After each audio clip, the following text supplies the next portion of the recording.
الحمدللہ رب العالمین والصلاة والسلام علی سید الانبیاء والمرسلین اما بعد فاعوذ باللہ من الشیطان الرجیم بسم اللہ الرحمن الرحیم اہدنا الصراط المستقیم صدق اللہ مولانا العظیم۔ روحانی پاورفل وظائف میں سے آج ایک اہم سبق دوستوں کی نظر کرنا ہے، جو کہ چاند رات کا ایک خاص وظیفہ ہے۔ چاند دیکھتے ہی اس عمل کو کر لیں، انشاءاللہ العزیز اللہ کے فضل سے مولا کریم ہر حاجت کو پورا فرمائے گا۔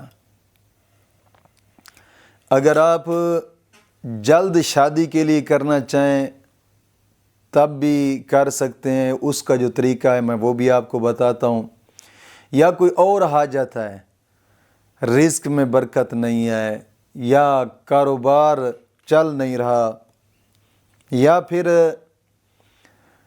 کوئی اور معاملات ہیں، یا گھر کے اندر نااتفاقیاں ناچاکیاں ہیں، یا جادو ٹونے کا معاملہ ہے، کوئی بھی مسئلہ ہے آپ کا، انشاءاللہ العزیز آپ اس عمل کو اسی طریقے سے چاند دیکھتے ہی پڑھیں، انشاءاللہ اللہ کے فضل سے آپ کا مسئلہ حل ہوگا انشاءاللہ العزیز۔ دوستو، سب سے پہلی بات یہ ہے کہ کوئی بھی وظیفہ ہو، آپ اس وظیفے کو کرنا چاہتے ہیں تو سب سے پہلے دل کا اللہ رب العزت کی بارگاہ میں متوجہ ہونا ضروری ہوتا ہے۔ یہ یاد رکھیے گا، جب آپ نماز نہیں پڑھیں گے، اللہ کی بارگاہ میں نہیں جھکیں گے، دین کی طرف متوجہ نہیں ہوں گے، سارا دن بے وضو رہنا، ناپاک رہنا، بس وظیفہ کرتے رہیں، ایسے کوئی بھی وظیفے اثر نہیں کرتے۔ جائز مقصد کے لیے کریں اور صحیح طریقے سے کریں، انشاءاللہ اللہ کے فضل سے آپ کا مسئلہ حل ہوگا انشاءاللہ العزیز۔ سب سے پہلی شرط اس وظیفے کی جو میں بتا رہا ہوں، بغیر شرائط کی کبھی بھی کوئی وظیفہ نہ کریں۔ جب بھی بغیر شرائط کے کریں گے تو ظاہری بات ہے رجت کا معاملہ بنے گا، جب رجت کا معاملہ بن گیا آپ پریشان ہوں گے۔ لاکھوں وظیفے کرتے رہیں پھر کوئی بھی وظیفہ اثر نہیں کرے گا۔ رجت کا معاملہ جب بن گیا کوئی بھی وظیفہ اثر نہیں کرے گا۔ آپ جب کوئی وظیفہ کریں تو شرائط پر مکمل طور پر عمل کریں، مکمل طور پر۔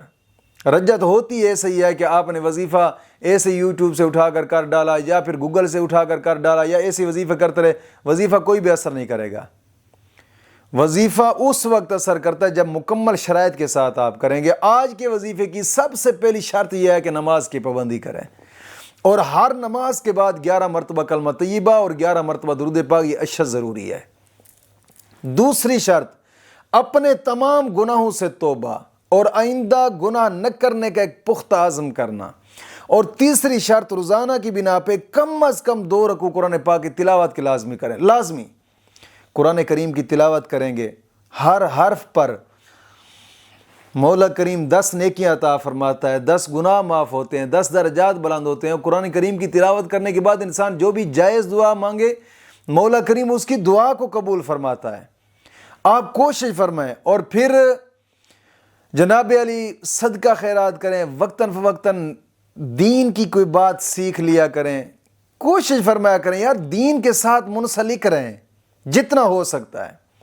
اور اس کے بعد ان شرائط پر جب آپ عمل کر لیں پھر اس کے بعد آپ اس وظیفے کو کریں۔ شادی کے لیے کرنے کا طریقہ کار کیا ہے، یا کوئی اور مطلقاً حاجت ہے اس کے لیے آپ کرنا چاہیں تو پھر اس کا کیا طریقہ ہے میں وہ آپ کو بتاتا ہوں۔ اگر آپ کی مطلقاً کوئی حاجت ہے، مثال کے طور پر کوئی بھی معاملہ ہے، رزق میں تنگی ہے، جادو ٹونا ہے، گھر میں نااتفاقیاں ہیں، نچاکیاں ہیں، پھر بھی جناب علی اگر ان معاملات کے لیے آپ کرنا چاہیں، جیسے ہی چاند دیکھیں، چاند دیکھتے وقت آپ نے اس دعا کو پڑھنا ہے، اللہم احلہ علینا بالامن والایمان والسلامت والاسلام والتوفیق لما تحب وترضى ربنا وربک اللہ۔ اس دعا مبارکہ کو 1 مرتبہ پڑھنا ہے، اور پھر اس کے بعد جناب علی 3 بار درود پاک پڑھنا ہے. نماز والا درود آتا ہے وہ پڑھ لیں, درود ابراہیمی, یا کوئی بھی اور درود آتا ہے وہ پڑھ لیں. اور اگر اسی دعا کے اول اور آخر میں 3 مرتبہ درود پاک پڑھ لیں پھر بھی ٹھیک ہے. دعا پڑھنے کے بعد 3 مرتبہ درود پاک اور 33 مرتبہ استغفر اللہ اور پھر 3 مرتبہ درود پاک, یعنی دعا پڑھنے کے فوراً بعد, بیچ میں کوئی وقفہ نہ آئے. پڑھنے کے فوراً بعد 3 مرتبہ درود پاک, 33 مرتبہ استغفر اللہ, پھر 3 مرتبہ درود پاک. یا پھر اس طرح کر لیں کہ شروعات میں 3 مرتبہ درود پاک, 1 مرتبہ یہ دعا, پھر اس کے بعد 33 مرتبہ استغفر اللہ, پھر 3 مرتبہ درود پاک پڑھ کر اللہ رب العزت کی بارگاہ میں دعا مانگیں. جو حاجت مانگیں گے, مراد مانگیں گے, مولا کریم پوری فرمائے گا. اگر آپ جلد شادی کے لیے کرنا چاہتے ہیں, جلد شادی کے لیے, پھر آپ اس طرح کریں جیسے ہی چاند دیکھیں. اگر نماز مغرب سے پہلے چاند دیکھا ہے تو چاند دیکھتے وقت یہ دعا پڑھنی, دعا پڑھ کر پھر جناب علی نماز پڑھیں. نماز پڑھنے کے بعد 2 رکعت نماز نفل حاجات پڑھیں. 2 رکعت نماز نفل حاجات پڑھنے کے بعد اول آخر 3 مرتبہ درود پاک اور پھر 41 مرتبہ لا الہ الا انت سبحانک انی کنت من الظالمین پڑھنا ہے, یہ آیت مبارکہ.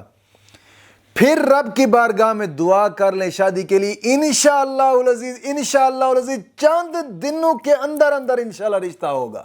انشاءاللہ العزیز کہیں خاص جگہ کے لیے کرنا چاہتے ہیں تب بھی یہی طریقہ ہے, اگر چاہتے ہیں کہیں پر بھی میرا رشتہ ہو جائے تب بھی یہی طریقہ ہے. انشاءاللہ العزیز اللہ کے فضل سے آپ جہاں چاہیں گے وہیں پہ رشتہ ہوگا انشاءاللہ العزیز. مولا کریم دین متین کی سمجھ عطا فرمائے.